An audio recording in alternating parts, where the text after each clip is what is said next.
He threw his wallet in the trash, on purpose. It held his name, his money, his identity.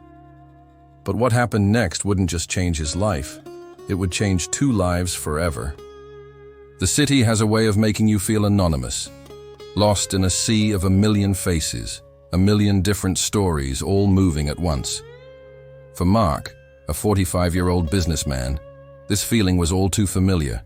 He had just left a meeting that had dragged on for hours, a meeting full of numbers and projections that, in the grand scheme of things, felt hollow.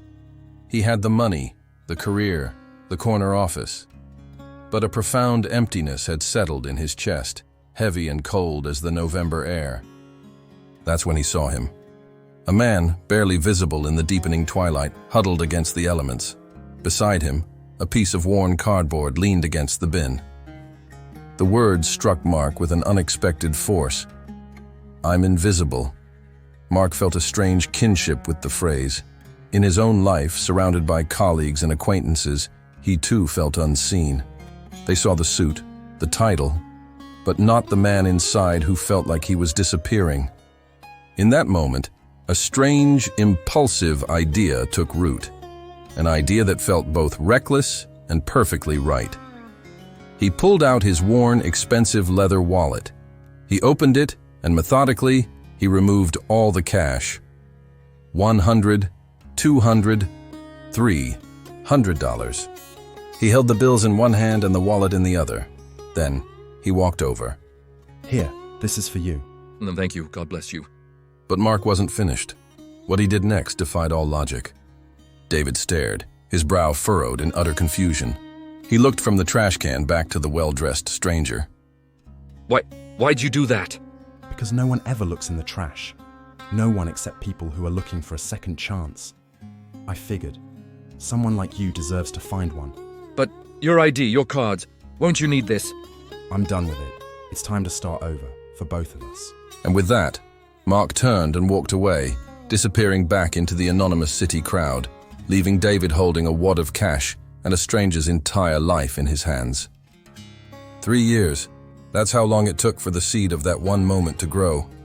3 years later, Mark's life was different, simpler, quieter.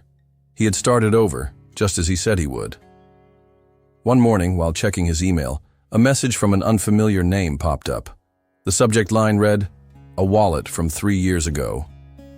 "Mr. Finnegan, you don't know me, but 3 years ago on a cold November evening, you threw your wallet in a trash can. I was the man sitting next to it. You told me it was time to start over.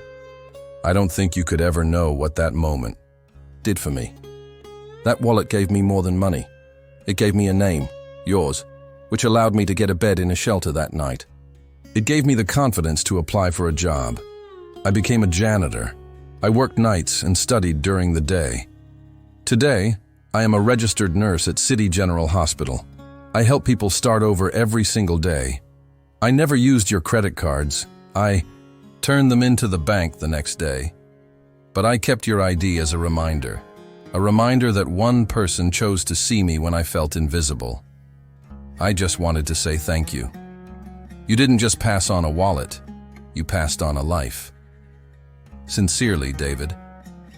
Sometimes, throwing something away is really just passing it on to someone who needs it more. One small moment, one act of seeing the invisible, can ripple through time and change a stranger's entire life.